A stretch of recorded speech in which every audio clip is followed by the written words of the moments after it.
Good afternoon, members of the media, wider viewing and listening public of Trinidad and Tobago. Welcome to this week's post-cabinet media conference.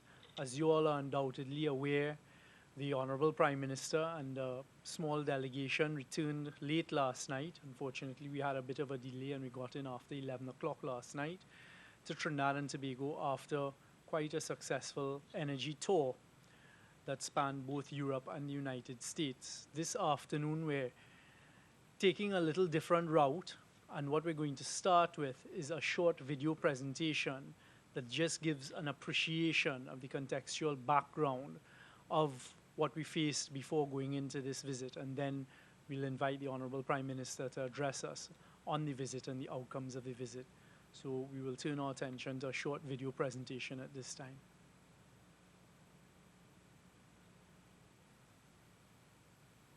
Madam Speaker, what the government and in particular NGC faced at the end of 2015 was the perfect storm. NGC was faced with shortages of gas supplies from upstream gas producers and claims being made against it by downstream gas users, which expired contracts having to be renegotiated with both upstreamers and downstreamers. Faced with this difficult, critical situation, the new government reconstituted, reconvened, and operated an energy subcommittee of the cabinet chaired by the Prime Minister and contained all relevant and willing talent within the public service, the state enterprise sector, and further afield. Discussions between NGC and the upstream suppliers, BP and EOG, were ongoing for months, with prices being one of the major outstanding sticking points. Prior to my visit to Houston from March 29 to March 31st, 2017. Prior to my visit to Houston, the main outstanding issues were the agreement of prices for future gas and the volumes of available gas with EOG and BP. In the case of BP, specifically the Angeline project.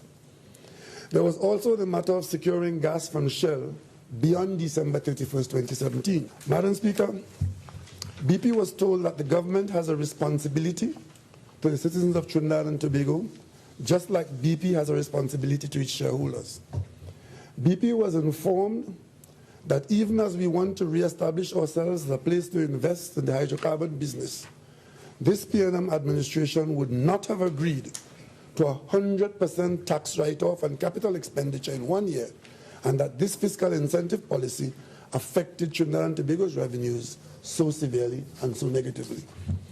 The successful agreements coming out of this short but well-planned and well-timed face-to-face meetings with the highest levels between government of Trinidad and Tobago and foreign investors, represented by the senior decision-making executives of BP, Shell, Exxon, and EOG, impact on some of the immediate challenges, settle the medium term, and keep us in the long term of the oil and gas business. This will go a long way towards cementing Trinidad and Tobago's continued role as a place for investment in the hydrocarbon industry, as compared to one where reserves are running out and plant closures are the inevitable outcome. It is now for all of this country's leadership at every level, whether it be government, business, or labor, to act responsibly in our quest to secure these vital foreign investments, so desperately needed to maintain our standard of living in this small industrialized nation. So a view that there's a role for the government in ensuring that the people of Trinidad and Tobago, while being participants in this very lucrative business, get more than crumbs that fall off the table. We are satisfied with the response that we have been getting so far from those in this industry, because so far the indications are that there's a willingness not to treat contracts as cast in stone. That while contracts bind us to terms and conditions, if the conditions have changed so dramatically and so detrimentally, then the reopening and renegotiation of contracts is a reasonable demand of the people of Trinidad and Tobago. And we anticipate that our partners in this business will see our claim as a fair and just one. It is my view and in my conversation with Shell that my shareholders, those of you who gathered in this room, we too want to be happy and happier as the growth and prosperity attend us in this business. And that's the nature of our discussion at this point in time. We are at the table. We've made some considerable progress. We have not concluded those discussions, but it is my expectation, being the eternal optimist, that we'll come to a point very soon where we can make changes that would be for the improvement in the earning capacity of this country in this business in which we are engaged. Given the importance of the domestic energy sector, this administration has focused on creating stability and where necessary reforms within the sector in order to optimize its contribution to the national economy. We will follow the advice we have and the data coming forward. However, on assumption of office, we realized that there was an imbalance in the financial returns accruing to stakeholders, particularly as it relates to LNG. The upstream companies and their marketing affiliates were enjoying the lion's share of the revenue accruing from this business, and the government, and by extension the people of Trinidad and Tobago, were receiving minimal returns. We, as the government of Trinidad and Tobago, highlighted this concern in the Spotlight on Energy, which was held at this very venue in March of 2018. This, to our surprise, evoked the ire of some local energy commentators who were of the view that we were sending the wrong signals to the upstream companies. Notwithstanding this, and this reaction was not surprising to us, we persevered. In April 2018, we met with senior executives of both Shell and BP in London to discuss a more equitable arrangement for the sharing of revenue accruing from LNG. Arising from these discussions, we established empowered negotiating teams to review the LNG marketing arrangements. Negotiations with both BP and Shell are continuing and are projected to be finalized by the end of the first quarter of 2019. In this regard, I wish to compliment both companies on the professional manner in which negotiations are conducted and look forward to a mutually satisfying outcome. And this visit to Holland is to meet with Shell, where we would sign an agreement to the outcome of these negotiations, the cabinet having just approved the recommendations of the outcome of these negotiations.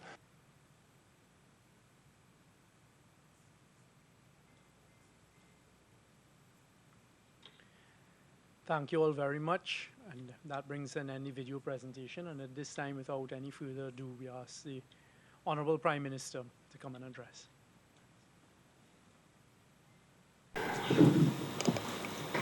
The reason for providing you with those snippets from a number of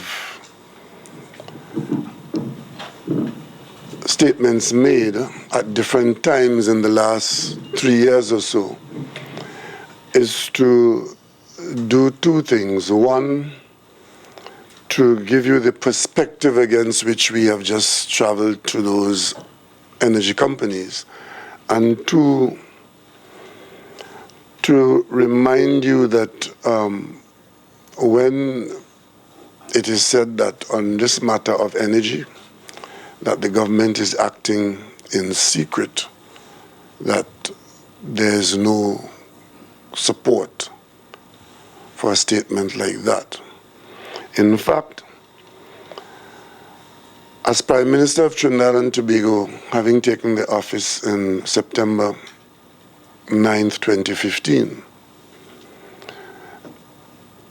it was because I understood very clearly, and the government accepted, that notwithstanding the fact that we would like to be owners of a more diversified economy, and that there is need for us to do more in many other areas, that like the human body, if the backbone and the nervous system are infected and ailing, then powdering the face or going to the gym or keeping a good hairstyle would be always secondary. By this I mean that notwithstanding what else we may not be doing for and to and in the economy in Trinidad and Tobago, at this time and in the near and the medium term for sure, we have to take care of the business that pays our bills and finances our quality of life. And that area is the area of gas and to a lesser extent oil. To do otherwise would be to ensure that we fail completely. And those for whom the phrase failed state is an expectation or an announcement would be satisfied in saying, I told you so. Ladies and gentlemen, this government understood very clearly since 2015, in fact, even before 2015, we understood that there was a crisis in the energy sector. Nobody in this country was prepared to confront that issue before September 9th, 2015. There was a government in this country, and there were pontificators and there were media personnel. But nobody was prepared to say that we were in a crisis situation with respect to the lifeblood of our economy and our well-being. Before we came into office, it was already beginning to happen that there was not sufficient gas going to plants at Point Lisas. Companies that were contracted with NGC were receiving less gas than the contracts called for. That being so, the NGC and by extension, the taxpayers of Trinidad and Tobago were legally exposed to serious claims for not satisfying those contracts. And of course, the shortfall to the various companies were resulting in loss of production, loss of earnings, loss of tax revenues, and so on and so on. This started before we came into office. It was raised in the media as we became aware of it.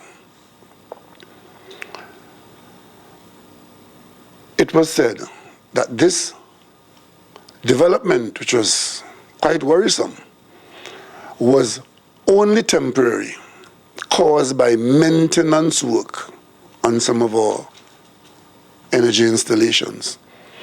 And the then minister told us that as soon as the maintenance was over, we would go back to normalcy. Well, ladies and gentlemen, with the effluxion of time, we have come to see what that statement really meant and what it replaced. The truth of the matter is that there was not enough gas, and there, even as I speak to you today, even though we have in recent times taken steps to move our production up from 3.3 BCF per day to in the order of 3.8, significant increase, we are still at this time below the comfortable level that we need to be at 4.1 to 4.2 million BCF per day. So what we were facing and what we are facing is an insufficiency of gas. We can use more gas. However, there were other issues that had to be addressed. And I've prepared a summary statement which my staff will make available to you electronically after, that covers all that I'm going to be saying to you here, so you will have it in a way that you would not be confused by what I'm saying and to get everything very clearly. There's a 5-page document that's going to come to you after we finish this. But the bottom line is this. Contracts would have come to an end or were about to end. In 2015, there was no negotiation for new contracts for gas in this country. The National Gas Company, being an aggregator of gas, buying from the upstream and selling to the Point Lisas plants, was in a position that if there was no gas price agreement, Trinidad and Tobago's gas business at the end of 2018 would have come to a halt because there was no gas available, because there was no gas price negotiated. Some contracts had ended and others were on month-to-month contracts. That was the state of affairs. Also, there was the whole question of who was earning what from what was being sold. It turned out that there was one instance where the Minister of Energy has pointed out to me that in one particular month, in one particular situation, it was such that we were virtually paying others to extract the gas because we as a country got nothing in return and might have been owing those who extracted it. The bottom line here was that we had to take this issue of who is earning what and whether in fact the earnings for Trinidad and Tobago can be addressed, negotiated, and improved in any way. We also had the liabilities, billions of dollars in claims made against the NGC. And of course, the NGC being 100% owned by the people of Trinidad and Tobago and a major contributor to the national budget, those claims literally put the NGC in a most invidious position. Add to that, that the NGC's working capital and investment capital, all $16 billion of it, was frittered away by 2015 with no significant investment made. And of course, if I go further, there was the question of TNTEC's debt to NGC in the order of $700 million US, which is not being paid or serviced in any way in a country where energy conservation does not form part of the conversation. In parallel with that, we can go further and talk about the situation at Petrotrin, which everybody's a commentator on now, but which nobody wanted to address. A refining business that was guaranteed to lose $2 billion a year and an oil production effort that was falling like a stone. We are now producing 60,000 barrels a day, and we were importing 100,000 barrels a day and losing significant billions. It fell to this government to address all of this. How did we proceed? I was out last week, and in connection back with Trinidad and Tobago, the biggest point that the opposition could make is why is Minister Young on the trip with the Prime Minister? And that tells me that there are people in this country who like to be on center stage but have no performance to make. Because if that was the biggest issue, why Minister Young was on the trip, then clearly they either didn't understand it or they don't care. And let me tell you why Minister Young was on the trip. It was because the cabinet of Trinidad and Tobago takes these matters very seriously. They're not popularity contests, because in dealing with them, whether at Petrotrin, whether at the board of BP or at the board of Shell or at the Energy Ministry, these are matters that have serious consequences and are treated very seriously. So one of the first things this government did was to reestablish the Energy Subcommittee of the Cabinet, which was chaired by the Prime Minister and contained all the personnel in the energy sector, private and public sector, who were willing and who had expertise to afford us a proper understanding of this problem that I've just mentioned. The Energy Subcommittee met on a number of occasions and addressed these issues that I'm talking about here. There was something else that we had to do. There was a report done on the energy sector, the gas sector, the gas master plan, which was available before the elections, but which was not spoken to or spoken about. It fell to this government to examine that gas master plan and face the realities contained therein.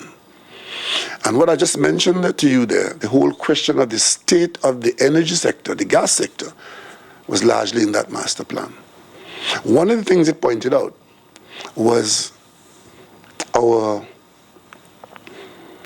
position vis-a-vis revenues. And it was held out to us by the experts that we hired, because we did hire experts to assist us in treating with this matter. Because you don't go to international companies like Shell and BP and EOG to talk to them or to negotiate based on a whim or fancy. You go based on fact, you go based on evidence, you go based on competence and respect. So we had Portland and Partners, who are experts in this sort of business, to advise the government of Trinidad and Tobago.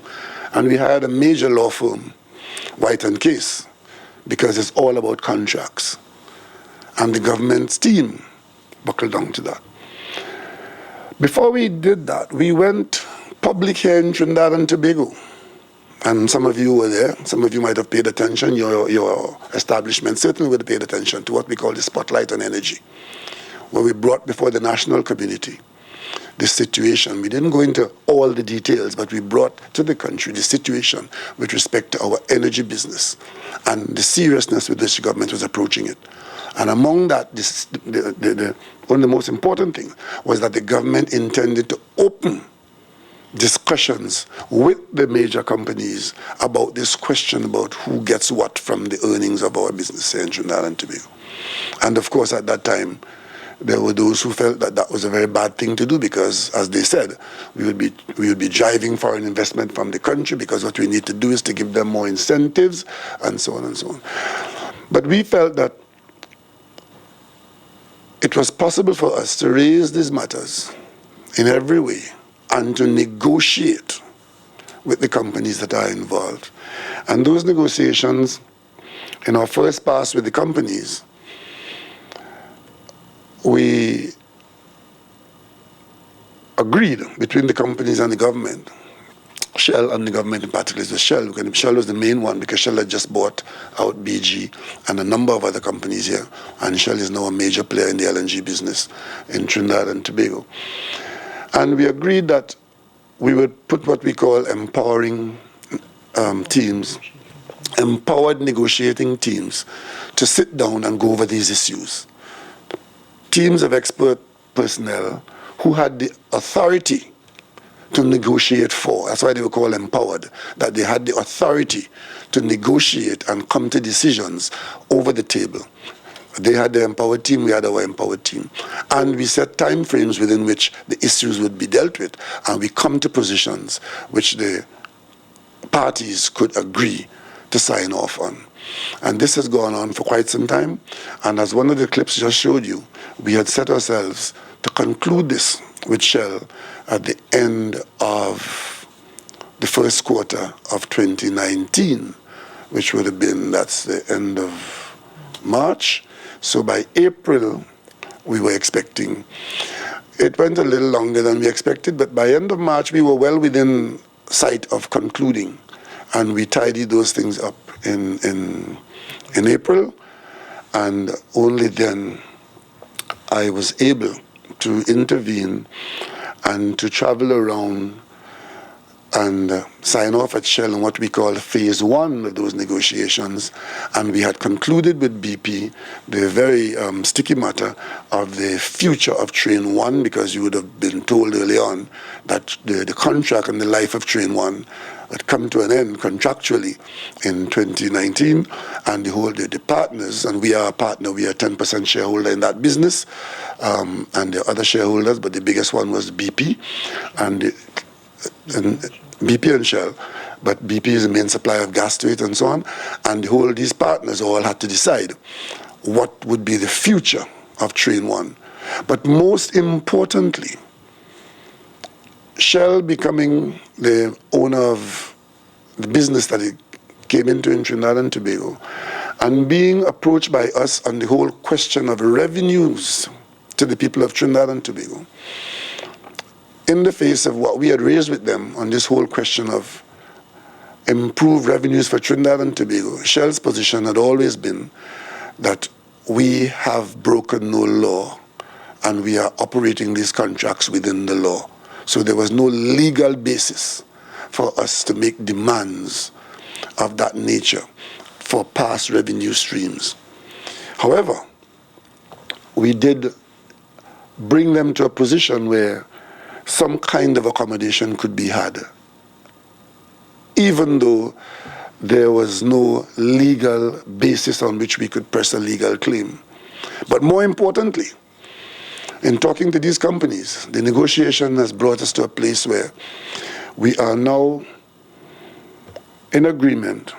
In the case of Train 1, we negotiated a new formula going forward for Train 1, which by virtue of that formula for distributing the revenues, that the government and people of Trinidad and Tobago would have been put in a more advantageous position.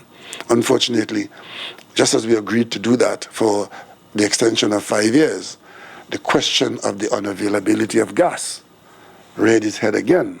The same gas that was not available before, which is not available now for Train 1. And of course, it has nothing to do with maintenance. It has to do with gas availability to the business. And of course, but what is important is that that new formula has been agreed to. And more importantly, we do not now own any shareholding in Trains 2 and Train 3, and we have an 11% shareholding in Train 4. But the formula that we negotiated that is advantageous to us in Train 1, we are in the process of concluding negotiations with respect to the shareholding of Trains 2, 3, and 4, and that the formula of Train 1 is what we expect to apply going forward into the other 3 trains. And that will put Trinidad and Tobago in a much better position than we are now and that we were before. So these are the kinds of negotiations that we engage in. And as we concluded the negotiation with Shell in April, my visit to Shell and BP and others had the other important objective, and that was to eliminate from the conversation, in the face of this gas curtailment and insufficiency of gas, in the face of that, to eliminate from it this understanding, if you may call it that, that Trinidad and Tobago, this mature province, wasn't one where further significant investments could be considered. Because we were facing a situation where some of these companies were beginning to look at Trinidad and Tobago as a place where maybe we have passed the peak, and therefore other areas were demanding and receiving the investments. That we had to make sure that we keep Trinidad and Tobago in the investment spotlight with all these companies. For example, when I went to Australia the other day, one of the main aspects of my visit was to get to the board of BHP, the people who make decisions in BHP in Melbourne, because that company was looking at its worldwide business and withdrawing from certain kinds of businesses back into what it's called its core business in Australia. And in fact, it came out of its shale business, its shale gas business in America and other kinds of business, and was in fact considering Trinidad and Tobago as a place where we had to justify our existence and justify our attraction to attract the investment at the level of the top of BHP, so that we could continue to have in Trinidad and Tobago BHP as a company that is investing in our future. BHP is the company that's now operating in the deep water, 85 miles east of Tobago, close to the Barbados border. And we are here in the deep water, for the first time, doing wells, and of course, hoping to be successful. The company would have mentioned recently what successes we had. We've had some fair success so far.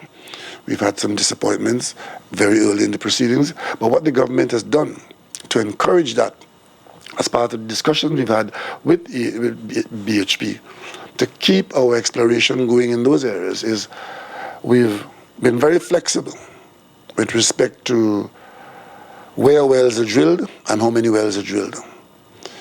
The original contracts required exploration wells across a wide acreage. And initially, we were unsuccessful in one area, but one exploration well was very successful in another area, and we cooperated with the company in making changes to the arrangements to allow them to do more drilling in the area where we were successful, which seemed to be the common sense thing to do. And of course, that company is moving in that area and further south, and conducting significant exploration at the moment. And as we keep our fingers crossed, we hope to continue to get the success that we have. We've been trying to maintain Trinidad and Tobago as a place to invest. We met with EOG yesterday, both EOG and BHP, and we were able to sit down with them, and they showed us some of their confidential data. And we had some discussions around what this means for further investment and aggressive exploration in the areas where the seismics appear to be attractive. And we are also encouraging, as we've encouraged with Heritage, the use of improved technology. Shell has agreed to make its improved technology available to us in the Soldado field, where we can very quickly have a better look at what is available and to be more, to be less exposed to risks as we choose where the drilling should be done. And so because the improved technology allows for a lowering of risk. There's always risk when you go drilling. There's always a chance, especially in our environment, of lots of broken thrust faults and so on, and small pools as against very expansive horizons. In our area, you have to be a little more specific, a little more experienced, because we do have a kind of geology that allows you to miss 80 feet away from where the real stuff is. So that kind of environment is one where you want to lower the risk. And using the technologies that we don't have in our companies, but which is available to us from other companies, partnering with them will allow us to do a much better job in drilling, both in the shallow water and in deeper horizons, and also to go deeper, with deeper wells in areas that warrant that kind of exploration. So those are the kinds of things that we have been discussing with the companies that are involved, and I can report to you that all of those companies that we have been talking to, Shell, BP, EOG, and BHP, have agreed to make that extra effort, put that extra step forward to ensure that Trinidad and Tobago receives a significant portion of their investment funds, and that we do as much exploration as we can. On the question of the small pools of gas, which for some of the bigger companies hitherto would have been left unattended, in all the areas where we are close to infrastructure, Shell and BP in particular, and EOG to a certain extent, have agreed and are currently engaged in redoubling their efforts. And in the coming weeks and months, you will hear more and more from the companies themselves and from the ministry as to what new wells are going to be drilled or are planned to be drilled between here and 2021. We have a number of projects underway now. I was very pleased to have been made party to the programs going forward to 2021, 2022, 2023, starting now, and also to see that we are presenting Trinidad and Tobago not as a mature area for which investment is few and far between, but given our better understanding of the geological environment, that we are an area of exploration. We remain an area where exploration is still attractive. And that is what we see going forward, a lot more exploration in and around Trinidad and Tobago, in the mature fields, at deeper horizons, and in the new areas. So we are very confident that in the months and years ahead that we would see a lot of activity in Trinidad and Tobago, looking for gas, and in some areas focusing on oil as well. And I will leave the details of that for the Minister of Energy, who will make a statement in the Parliament on tomorrow. And we will continue to keep you abreast of these developments as they go forward. There are two things I want to mention. One is that our recent negotiating efforts have resulted in us concluding, as I said a while ago, a new formula at Train 1, which would put us in a better position earnings-wise. And also, we were able to negotiate with Shell in such a way that we would be in receipt of additional revenues going forward, and also that the new formula would involve a better position for us with respect to trains 2, 3, and 4 going forward. So the whole question of improved earnings would be something that is very welcome by the people of Trinidad and Tobago, the details of which will come to you as appropriate going forward. One of the things that we had to face was, because of our boldness in treating with this matter, if I may put it that way, we had to be reminded by the company involved that Trinidad and Tobago is but one area in the world, one of very many areas where they are engaged in this business. And pampering Trinidad and Tobago would not do well for them in talking to their other partners and countries in which they operate. So we had to walk that very thin line. And even as we extract benefits and cooperation, we have to bear in mind that we would have exhausted our legal pressures. And of course, even as we were making those demands, we had to be mindful of the fact that they were making demands of us too. So even as we now conclude what we say as phase 1 of phase 2 and 3 to come, we are still exposed to significant claims, quite substantial claims from some companies for whom we had not supplied gas that we were contracted to supply. And the wherewithal with which NGC can handle these matters have put the NGC in a position where the NGC is not simply a cash cow for the people of Trinidad and Tobago, but it has serious liabilities as well, being the aggregator and buyer and seller of gas to our gas business in the country. As we stand now, I can tell you that all the issues that we have been dealing with, all the issues that we have to deal with going forward, it would take a clear view of what can be done, what has been accomplished, and the response of the companies have been reasonable. And it's against that background that we could refrain from telling you that the energy sector in Trinidad and Tobago was in a crisis or is in a crisis, and we are having to work our way out of it. We are not saying that we are in crisis, but we are saying, had we not done what we had done, have we not engaged as we are engaging now, and if we were not getting the kinds of responses that we are getting, Trinidad and Tobago would have been in a very serious crisis, because the collapse of the energy sector around the gas business, starting from billions owed that you couldn't pay, from revenues that you were foregoing, that you could not collecting, from investments not being made, and from production levels collapsing in the absence of a gas price to have spurred on those investments.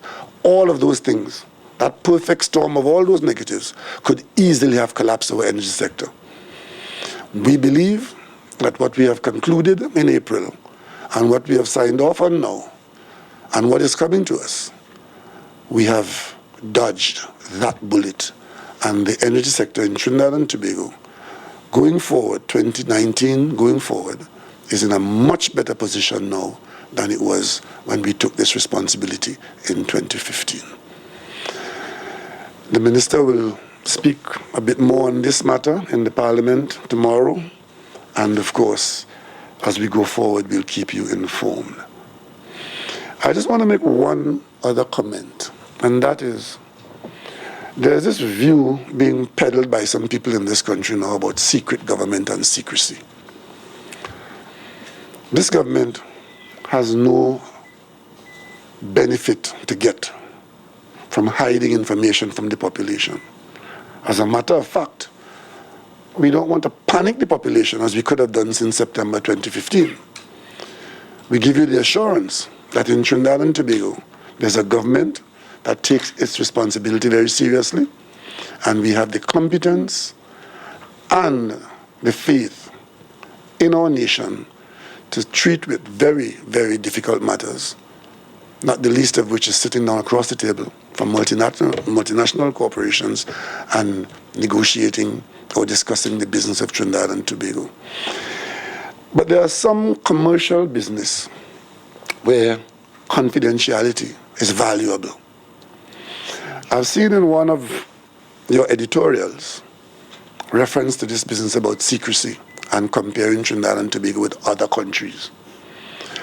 Let me just point out something to you all. You don't compare apples and oranges and get the same thing. We in Trinidad and Tobago, we are a very peculiar model.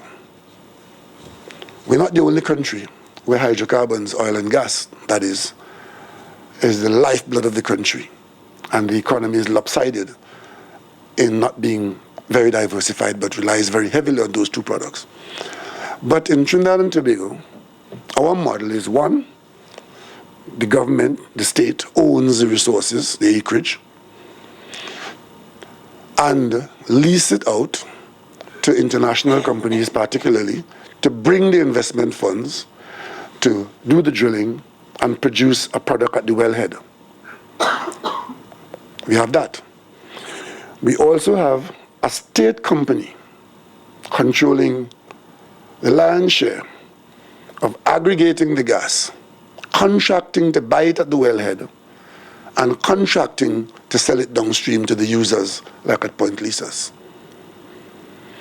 And of course, we have the state being the main driver of the national economy, driving the economy through its earnings from oil and gas.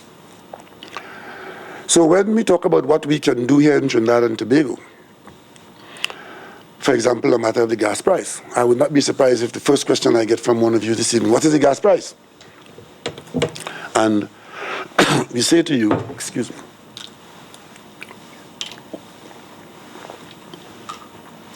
we say to you, as we have been saying to you since the 70s, the price that gas is available in Trinidad and Tobago is a commercial secret.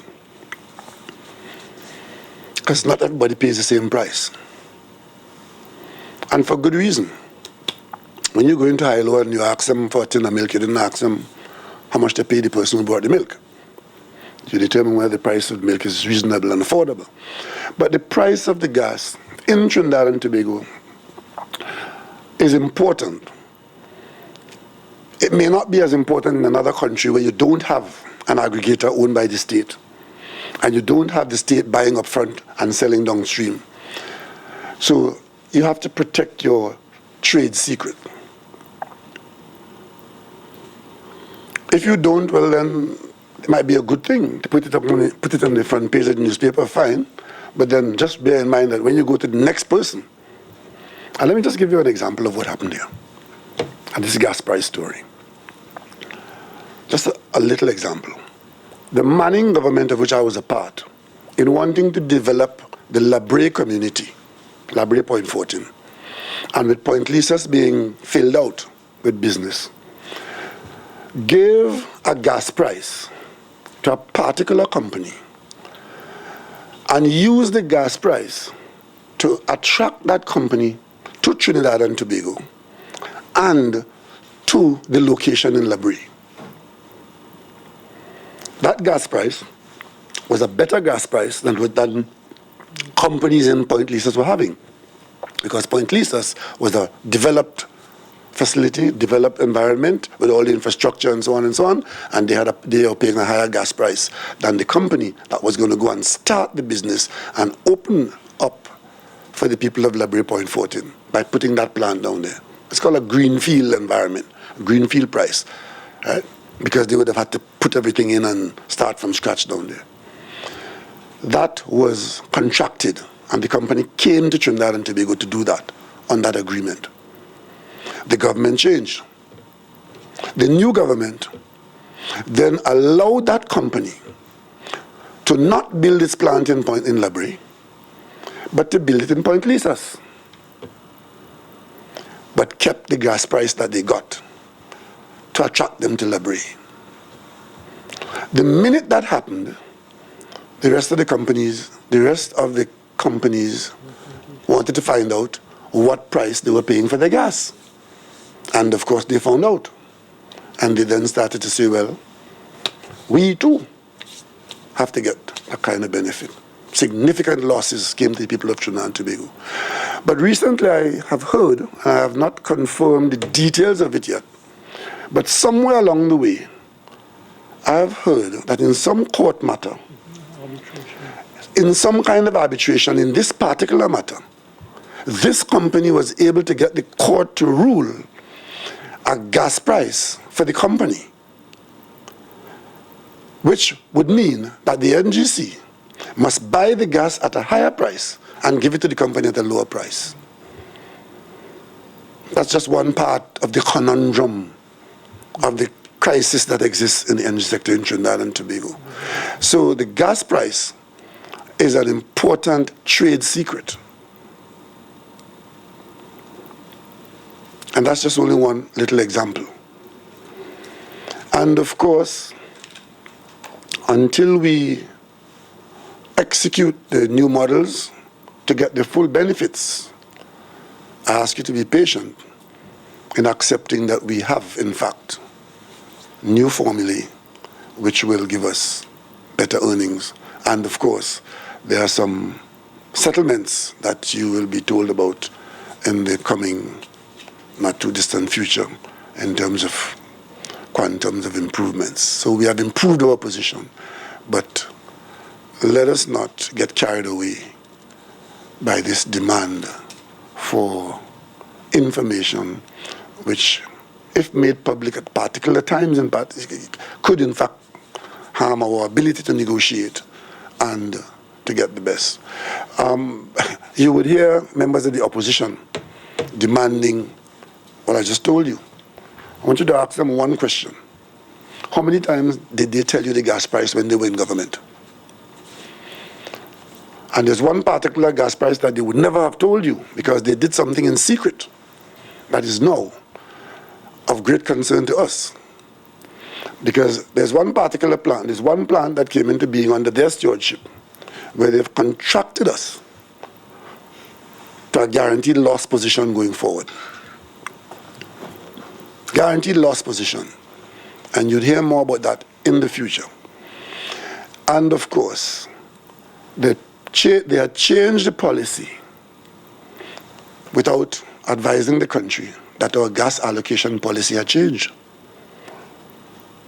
In 2015, the last government changed the policy to one which said that if there's a shortage of gas, as there is, as there was, as there has been, that gas will go to the new company as against going to the older companies in Point Lisas.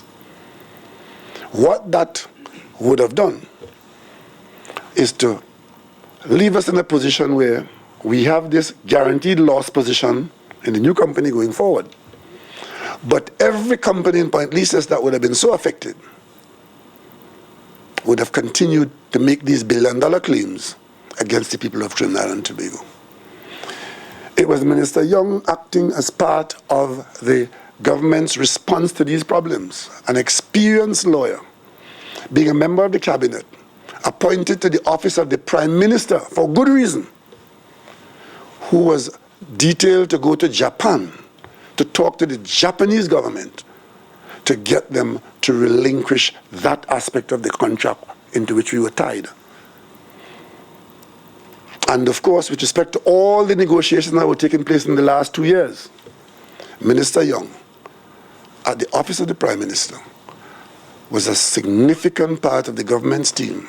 I also mentioned to you earlier on, former Minister of Finance Motley came in to assist, and we had the expert help. We had our team of negotiators, and for that reason, Minister Young was an integral part of this trip that I made to all the oil companies that you mentioned about. So for those who wanted to know why Minister Young was there, he was there because he was an integral part, a successful part of Trinidad and Tobago's effort in improving the circumstances to which we were attached in 2015. And today I want to personally congratulate him for his energy and his skill and the success that he has brought on these matters. If you have any questions, I will try to answer them for you at this time. Yes. Hi, Dr. Ali. Welcome back. Thank you very much. I'm from the... What's the name again? I'm Carla Bridgewell from the... Carla Bridgewell. I think I know that name. No, I'm concerned. I'm not going to ask you what's the gas price, but can you tell us, and can you give us an idea of the value of the foreign direct investment that came out of this trip? I would say it's significant, but I would leave it to the Minister of Energy to go into whatever details he would want to go into at this time. But it is not insignificant. All right, in billion, do you think? Probably. Now, you refer to yourself as the salesman of the chief salesman of the country. Can you give us a little bit of insight on how you convince these companies? You mentioned in your speech just now that, you had to convince them to give investment to Trinidad rather than anywhere else. Can you give us some insight in exactly what your pitch was? Well, the best way of doing that is to put your country's best position forward. And I could tell you one thing, that there are very few companies in the world, there are very few countries in the world where the government can speak to the technical people in those companies about their seismic lines and their downhole pressures. Trinidad and Tobago is the only government that had 4 geologists at one time. Now we only have 2. But I think we're interesting. But really, we need to convince the companies that the government of Trinidad and Tobago understands that they are investors and they need to make a proper return, but by the same token, that we too are in the business, as we are with NGC, and that we would want to make a good living off what is in effect a good product. And I think that is a good starting point. Given the feedback that you received, and in that context, the recent shallow water bid round, that was fairly disappointing. What then is your outlook for the long-term, the medium to long-term outlook for Trinidad and Tobago's energy industry, not just the short-term, which you've tried to resolve in this recent trip? Well, disappointing is your term, eh? The Minister of Energy. We sat down with those companies over the bid round, and for us it's not disappointing. In fact, what you're seeing is a response to today's environment. It's a changed environment. And that's something else that I didn't mention, the whole question of how changed the environment is. We were selling gas to the United States at good prices and making good money. Today, the United States is our biggest competitor in these parts, right? They are selling gas in markets that we would have liked to sell into. And of course, the price at which they are making gas available at the Henry Hub is but a fraction of what the rest of the world is buying. And we have arrangements that make Henry Hub our reference point. But the thing is that you've got to be able to let people be comfortable that Trinidad is a place where they can invest, make a good margin. In fact, one of the companies that I spoke to, I had to ask the company, they drill a well in America for $5 million, but they drill a well in Trinidad for $50 million. And I'm saying, well, why Trinidad and Tobago? And they said, well, we still make money in Trinidad and Tobago. So how do you do that? And the answer is because we drill more efficiently than others in Trinidad and Tobago. And if there's money to be made, whether we're still making money in America, much more. But if there's money to be made in Trinidad and Tobago, we'll invest in Trinidad and Tobago. Do you think these companies are so receptive to speak with you simply because they have been established here for so long, and to leave would be more expensive than to stay? It's not simply a question of speaking with me. I'm just an office holder. Trinidad and Tobago to them is a geological location. And they will only invest here if there's money to be made. So you got to encourage them to ensure that when they allocate their investment monies, that some of it comes to Trinidad and Tobago, because that which you invest in Trinidad and Tobago will bring you a return. Because rest assured, if there's no return to be had, they would not come. So it's a question of what are you interested, encourage them into. And basically, that's where the government comes in. And if there are things that the government could do to make that encouragement attractive. For example, we have about 90 leases in BP now, which need to be reviewed and renewed, as the case might be. We can act on those, and we've agreed to act on those with some dispatch. Because if money is to be invested, they're not going to invest money in licenses that will expire in 2 or 3 or 5 years. They need investment. You need to have the leases longer term. But also, as we do that, we need to understand what are the terms and conditions in these leases.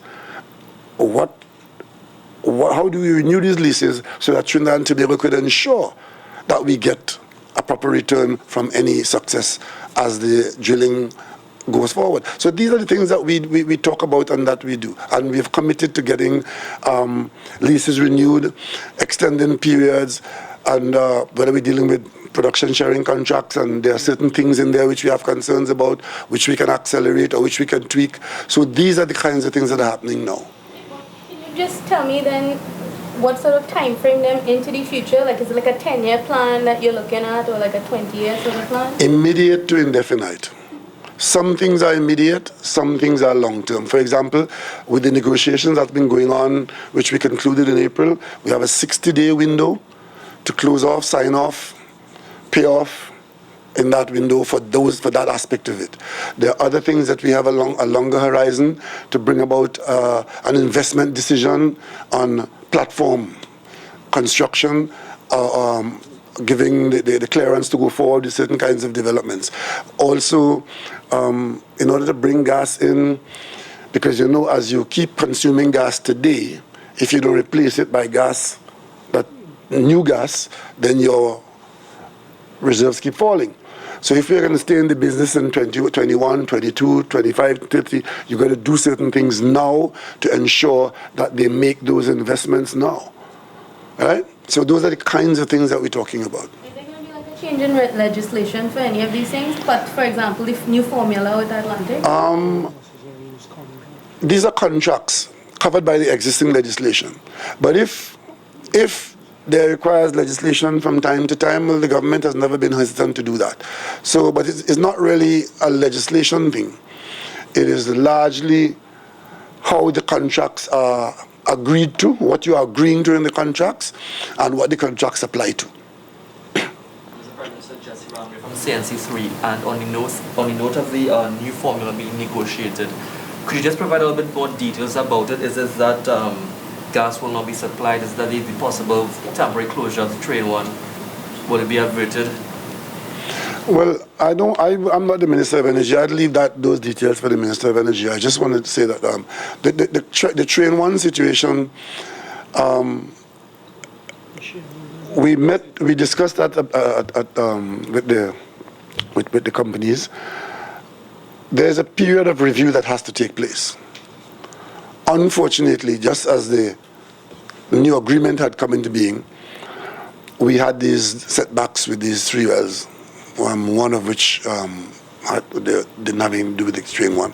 But if you didn't have the kind of output that you expected once, twice, you really have to review. What we try to get is an acceleration of that review. So some persons have jumped to the question of talking about mothballing Train 1 and so on. We're not there. We are at a review stage, right? And what we did agree was a 5-year extension to the life of Train 1. So if the review takes 6 months, 9 months, well then that it has a period of life that we've already agreed to after that. So we'll wait and see what the review throws up. Just to clarify, this trip was planned then before the news about Train 1? Yes. Okay. And you mentioned the claims to the NGC. Can you tell us the value of those claims? Offhand, just thinking aloud, is in the order of a few $1 billion. And of course, it was much larger than that. As part of the negotiation which took place in the last year and a half, one of the things that we were able to do as we negotiated was to negotiate away some of those claims. But we still have significant claims which we have not closed out on, which we have not been able to negotiate away. And our claims to the companies, I think it was like $6 billion or something you had mentioned in Spotlight. Are we going to forego those claims now? No. We didn't. Those claims, what I tried to mention earlier on, we saw where revenue, which had things been different, we could have had revenue of that nature. However, the company's position is that, yes, we see it too, but it was in the contract. So we don't have a legal basis to enforce that. But what we have is an outcome that changes the formula so that we don't continue along that pathway. Prime Minister Jules Brown from TV6 News. The agreement that your office had announced with Shell when you met with the top executives there in the Netherlands. Anything else you could give us outside of what had been announced? You said it would be a benefit to the nation and so on. Any other details? Well, it's all about benefit. It's about we're going to get some enhanced revenue. We got a new formula which will make that enhanced revenue sustainable going forward, and of course a significant investment program in the search for more resources. So, you know, the whole question of the shareholding in Atlantic LNG, that's a major development. We are aiming to review and restructure the shareholding in the LNG business in Trinidad and Tobago. We currently have shareholding in Train 1 and Train 4. We have none in Train 2 and Train 3. We are having we are negotiating towards a position where that situation will be different going forward. So we are clear. We also ended up, as part of the negotiations on Train 1, that we would end up with cargoes which we ourselves can market. Because what that will do, it allows us to sell that cargo at the highest price in the best market, as against being stuck with somebody else marketing it for us in their lowest market. So these are the nuances of the business that we've been trying to tease out to get a better position for Trinidad and Tobago. So is your expectation then, coming out of these discussions, for example, the budget is coming up very soon for the next fiscal year, at least September, October, thereabouts, in terms of what impact that could have for the next financial year going forward? Well, it would have some kind of impact, but specificity is a bit absent at this point in time. It all depends on what volumes we sell, what the shareholding ends up to be, and of course, if we are hoping that some of the enhanced revenue that we are entitled to at this point in time can actually come in towards the end of this fiscal year. So 2019, we begin to benefit from it as we have negotiated. What would you say, Prime Minister, would be the biggest accomplishment? I mean, you outlined some things, yes, but there may be those who might say, well, what would be the most significant thing that would be new outside of the long-standing discussions your government has had with Shell, EOG, and so on? The enhanced revenue and the new formula to bring about that enhanced revenue would be the most significant thing. Because you remember, we are dealing here with large volumes over a long period of time. Some of these contracts are long-term contracts. So if the method by which you earn is changed so that you earn more over the long term, you would earn a lot more. So I would say that was the best thing. And then, of course, if the formula is better, and then the second best thing would be the shareholding. Who gets what? How much of it do you get? by virtue of your shareholding.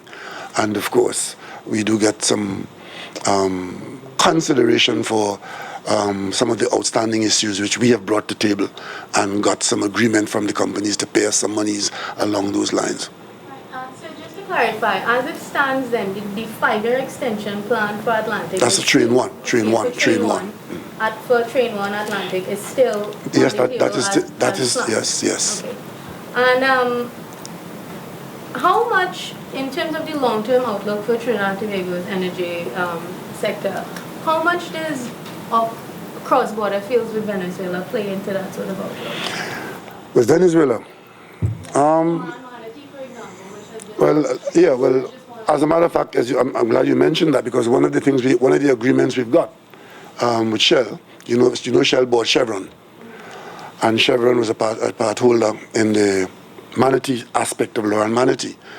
We own a portion of that field, and one of the things that we've agreed to do, and the government encouraged Shell to do, is to move towards production of the Manatee aspect of Loran Manatee. And there are some legal aspects of things to deal with there, but we've agreed to go forward with that. It would involve talking to the Venezuelan government, but not as tricky as talking about Dragon, which is all Venezuelan. We'll be talking to them in the context of that unifying agreement that we have. So we go forward talking about that with a view to being able to focus on investment on Manatee while they keep some control of Loran for the time being. So what's that outlook then? More medium term. More that we would regard as a medium term thing. But it would be it's like knowing for certain you've got something that you can use, and compare that with the exploration that you expect to find something that you can use. So that's one of the areas that we also focused on this trip. Well, Dragon, work is, interestingly enough, work is still going on at the level of the companies on the Dragon matter, because what we signed, I mean, it's a little disheartening the way some Trinidad spokespersons refer to this Dragon thing as though, well, oh, I'm glad it's not going to happen. There are some people in this country who, when you hear them talk, you believe that, for God's sake, they think that they wish the worst for us. We signed a memorandum of understanding, a heads of agreement between the governments. That seemed to have annoyed some people. I saw one of our former minister of government, the Dragon deal dead. Well, at least try and go to the funeral in some clean clothes, right? Show some respect for the dead. It's not dead. There are issues in Venezuela now. Venezuela is under U.S. sanction, which affects us because it prevents Venezuela and prevents companies that we have an interest in doing business with Venezuela. However, in our expectation that Venezuela wouldn't always be in this situation, there will be sometime in the future, whether the distant future or the near future, we expect that the Venezuelan condition would improve, both in terms of the governance and in terms of its condition. The companies below the heads of agreement between the government of Venezuela and the government of Trinidad and Tobago, there's need there below there for the companies who will work under that umbrella to enter into contractual arrangement. Shell was a partner in there. There's Shell, there's NGC, and there's PDVSA. That work is going on because that is not affected by any trade sanctions. But of course, to move from there into any production, you need to have a change of what exists now. But the work is going on, and that's one of the things that we were advised on when we went at Shell, and we reached the stage now where there exists a commercial term sheet, which includes a gas price, which we don't talk about. Because the gas price, as I told you, in this business is a trade secret between the Venezuelan company, Trinidad and Tobago National Gas Company, and Shell. Sorry, if it's going on, do we have a projected timeline for that to go on? You know, we have to ask you that one. And just to clarify, the sanctions. I'm sure you will appreciate that any timeline for this particular aspect of business will be heavily influenced, if not controlled by, the timeline for the return return to normalcy in Venezuela. Could you say when was the last set of meetings between the two teams from the two countries on this matter? Well, they're company teams. Shell and Venezuelan companies, they're in constant communication and they're sharing data. That's an ongoing business. Yeah, we are partnering with Shell in that gas jargon matter. Shell and PDVSA personnel are in constant communication and sharing data. Right? And of course, but that has to be done against the background that there are sanctions applying to Venezuelan business. No, but the sanctions shouldn't apply to Manatee Gas, though, right? Because that would be... It all depends on who is handling Manatee Gas. Okay. So Shell is an international company. I just met with Shell in Houston. That's an American city. So if the So two sides, so we have complications, huh? so if the two sides come to an arrangement, it will just be for the two governments to or No, is the, that the totally private? governments are pretty much out. We've gone past the government stage, you know. The heads of agreement between the government is what we signed in Caracas. And I think you were there, Ms. Bridgler. Yeah. So now it's totally So now, after that, the next level of thing is between the companies. We have a company that is a partner in there, which is NGC. Shell is a major partner, big international company, and PDVSA. Work has to be done to come to the point of executing that. At the company level, the doors are still open, people are still talking, and data being exchanged and so on. It's your Venezuela. We don't have an ambassador in Caracas yet.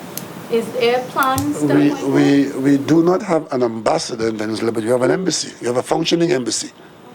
So we are represented in Venezuela, and we run much of it out of headquarters here. As of now, it's okay that we don't have an ambassador. We have an embassy. We have a functioning embassy in Venezuela, contrary to what I heard one person of access to the media going on the media here and saying now that we have closed our embassy in Venezuela. I don't know why. I shouldn't say I don't. I think I know why. But this level of misinformation in Trinidad and Tobago, you have to just be careful with it. We took the ambassador who was in Venezuela as one of the senior people that we have, and we used him for a short while as an inspector of missions, and he went off and did an assignment for the Ministry of Foreign Affairs. So we'll put somebody in again very soon. But the embassy is functioning. The issue of Venezuela, did you receive an update as you returned first cabinet meeting since your trip on the issue of the registration of Venezuelan nationals in Trinidad and Tobago at the migration, at the centers and so on? I received an update continuously. As head of the as National Security Council chairman, I'm informed whether I'm in or out of the country.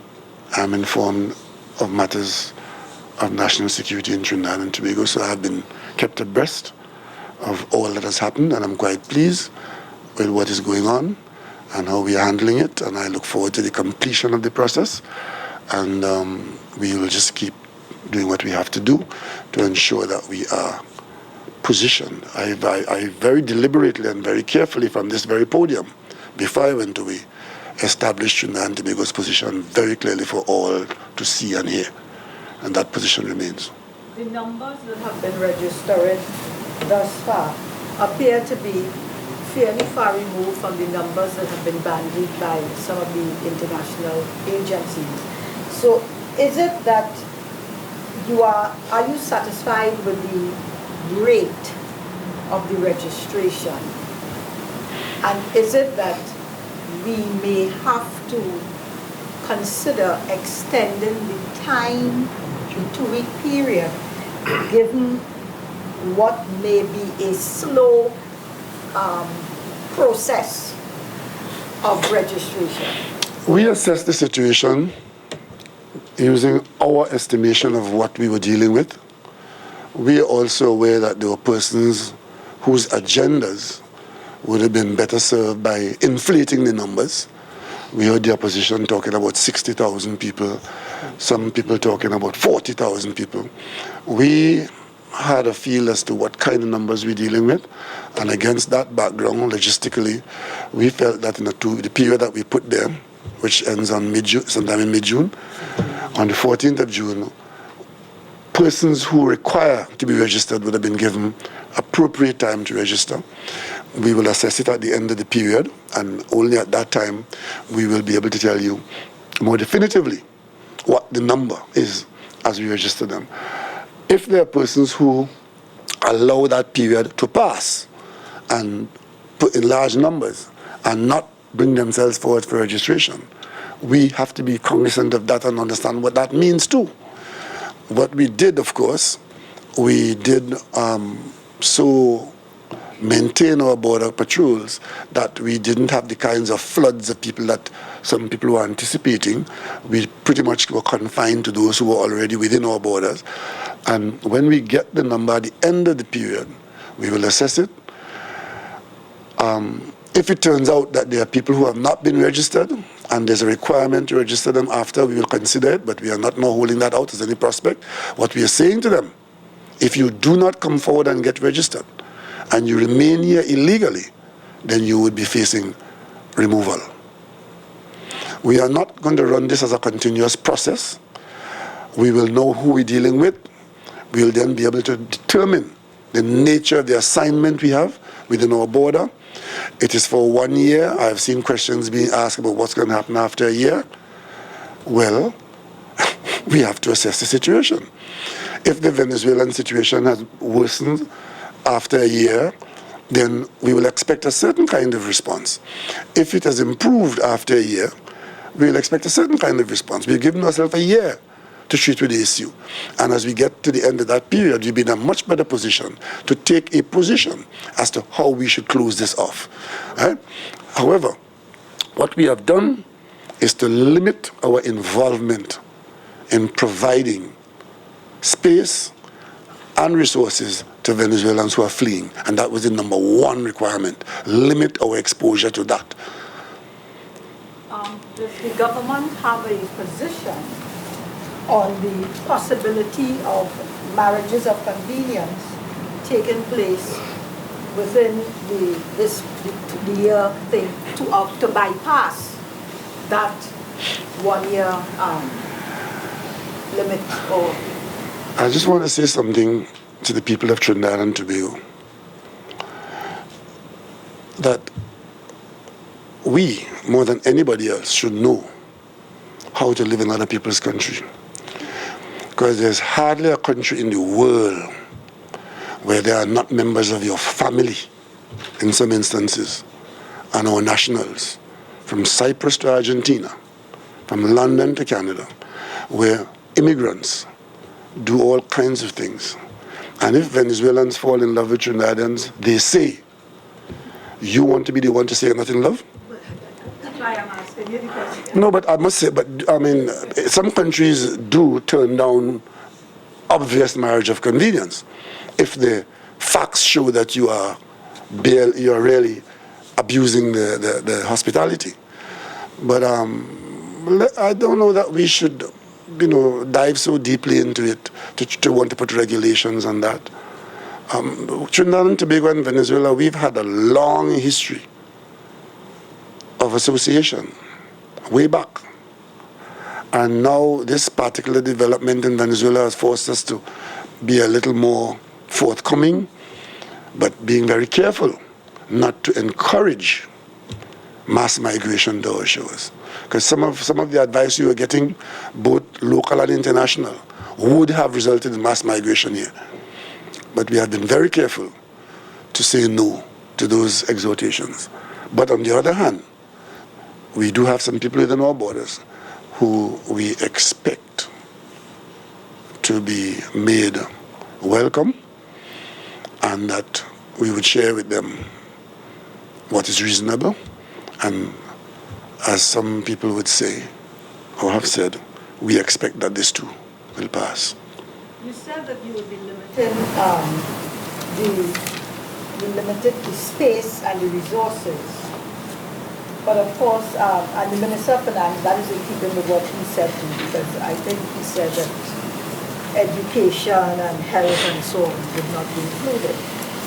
But there are a number, well, not one particular, the Catholic schools, the denominational schools, have been making room for some of the Venezuelan children. So there is an element in which government, which provides financial assistance, I understand. to schools, would have to absorb. We have to be very careful what we're talking about. If the Catholic Church, in its pastoral work, gets involved with trying to educate children who are not going to school, that is acceptable in Trinidad and Tobago. If there are people in our borders who are authorized to be here, but who are being denied certain basic human rights, then the country has already signed on to certain kinds of minimum standards that should be met. However, in terms of the right to settlement and the right to claim, we have to ensure that whatever we do not create liabilities for ourselves where we are unable to discharge those liabilities. But in terms of a church or an NGO or volunteers assisting in any way, not the least of which in educating, getting children to speak the language, if those things are done, I would think that those are positive. These are schools, But you did say Catholic school, eh? Don't forget, the Catholic school is a Catholic school. The government's association with a Catholic school is through the Concordat, but it's a Catholic school. Okay? I hope you understand that, right? Yes, but I'm saying that in supporting the schools financially, therefore the statements being made that the government is not absorbing certain costs, there is a cost to the government in Well, I don't know. It all depends on what they're going to be doing. If the school decides to take in certain people in their pastoral work, I don't know that the government could say to us, a Catholic school, don't let so-and-so come through your gate. The arrangement we have with the school is under the Concordat, and as long as they are discharging that to the government, I don't know that the government could tell a denominational body what else they can do with their school. But by the same token, if they are taking on liabilities to pass on to the government, and the government is unable or unwilling to carry those liabilities, the government can say so. But let us understand as a people that this that we are being tested with here should bring out the best in us and not the worst in us. what I'm trying to get at is whether we have a policy in place for all these, because, pardon me? In other words, the registration policy is one thing, but are we thinking ahead of some of the things that may come up? The minister would have announced it at some time, and I think maybe he might want to assist us with this. Thank you, Prime Minister. The answer is yes. Immediately when Cabinet took the decision with respect to the registration policy and process, which I think was now about 8 weeks or 7 weeks ago, we announced all of those items. So we said what is applicable in the health system. I even came here and listed up to what level of free health care they can get. We also said with respect to education that there is no guarantee of space in the school, that our first priority is educating our nationals. So all of this talk when they're suggesting that we didn't have proper policies in place is completely untrue. We announced it, we've been reinforcing it. If the Prime Minister would allow me, I went to the Oval this morning, we came back late last night, to witness and to see for myself, because when we were outside and we were reading and getting the reports, you pick up certain things, but it was completely the opposite what I saw this morning. And I commend the men and women in immigration, defense force, police, fire services, who are there on the ground on a daily basis. And it is going very smoothly, and it's a well thought out process that we put in place before. So parents, let's say 2 parents, illegal, and the child is born here. Child what? The child is born here. Is there an automatic, does the policy look at an automatic? You know, once a child is born here, that's a different story. Yeah? No, for the parents, I'm talking about the status. Does the child's status automatically entitle the parents to remain here give me fact that, No, because you can't be heartless. well, no, we're not in accordance with the law. But again, as we've said, we will deal with things on a case-by-case basis. Right now, let's focus on the registration process that's taking place. We've asked, I repeated the call this morning. You've heard the Prime Minister repeat it here today. All the Venezuelans who are here in Trinidad and Tobago, come register before the 14th of June. We're not going to speculate as to what may or may not happen after. But as you say, we are humanitarian and we're not heartless. But we have to deal in accordance with our laws as well. I have instances where some of the women are in fact pregnant, so I'm just... You see, I really would like my country to be a place where good sense, good order, and humanity prevails. The good order, the good sense is that we don't encourage a situation that worsens our neighbor's condition and put us in a position to be under pressure, more pressure. The good order is that we've come up with a response to what has already happened to us. I see a lot of people taking issue with what we are doing. I'm not seeing their alternative positions, because there's none. A lot of this is not going well, this is not good, this is not right, this is no policy, but they're not telling what the alternative is. I want to remind you, we transported 8 Venezuelans here a while back who agreed to be transported out of our detention center.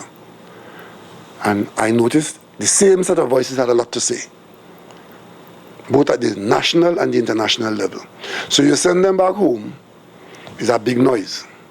They volunteer and agree to go home. You tell the world that we throw out refugees in breach of the UN Convention. Those who are here, we keep them and we make arrangements to keep them. You don't want them here.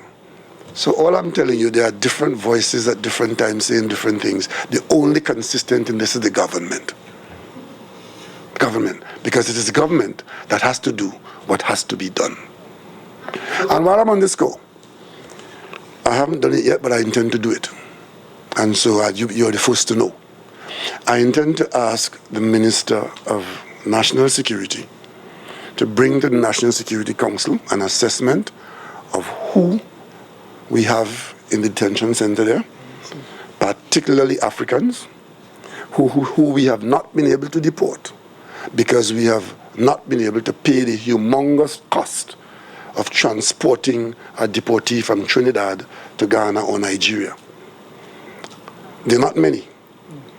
So since we are on this subject, it's my intention to ask the Minister of National Security to use the authority of his office to bring some relief to those people. Huh? To examine, similarly to the Venezuelans, to examine them, and if there is no reason, no overriding reason, which would prevent us from extending that to them. And I may say, this is as good a time as any to do it, in commemoration of the visit of the President of Ghana here next week, Thursday. So that is an intention to be carried out. The government looked at, let's say, so you have persons, you've identified them from Venezuela in this instance. Relationships to ensure that we stay in that business, that international business. We can't tell the U.S. not to export or who to export to or what price to sell at. As a matter of fact, there's some significant discounting taking place in the downstream products because of the U.S. ability to produce more now. And there are more plants being built in the United States. Fertilizer from Trinidad is now competing with fertilizer made in Iowa, whereas before you couldn't get a permit to build a plant. Now, lots of plants are being built inside the United States. So we are now operating in a different market. Would we in the short term consider importing from them? Wherever the price is right, if you're in the business, but I don't know that we are doing that. We want to be able to sell to the marketplace, be competitive, be attractive to investment, and therefore be able to sell in the marketplace. Right, and as of now, has a crisis been averted in the energy sector? We are working assiduously to avert it, but we do have some very significant issues still. But as we remove them one by one, we get to a better place. The energy sector was in a terrible place. And had we not been able to do what we did in the last 3 years up to now, this weekend, we would have been facing some very dire possibilities, not the least of which, not being able to supply gas in 2018, right? At the end of 2018, if we didn't have a gas price, which caused the producers to produce the gas going forward. Now, we have issues of who's paying what. The market is the price model has a market in front of it. Since then, as you just mentioned, other players are in the market. They're trying to get market share. How do they do that? They do it by discounting prices in the marketplace. So these are business arrangements that we are in, and we want to be able to conduct that business. And just to be clear, when do these contracts kick in? Which one? The ones that you just signed. Which contract? The ones that you just signed when you Oh, well, I mean, the Minister of Energy, you would have seen one company had shut down its business while they negotiated a price. And then, of course, when they got a price that both parties agreed to. The new formula. Sorry, that's my mistake. The new formula details that you just signed. We give ourselves some time frame, and as soon as the agreements are signed on to and signed off on, they will kick in going forward. So they're not signed. Well, I told you, the details as we go forward after today, the Minister of Energy will advise on the details starting tomorrow in the Parliament with a statement in Parliament and further advice going along the way.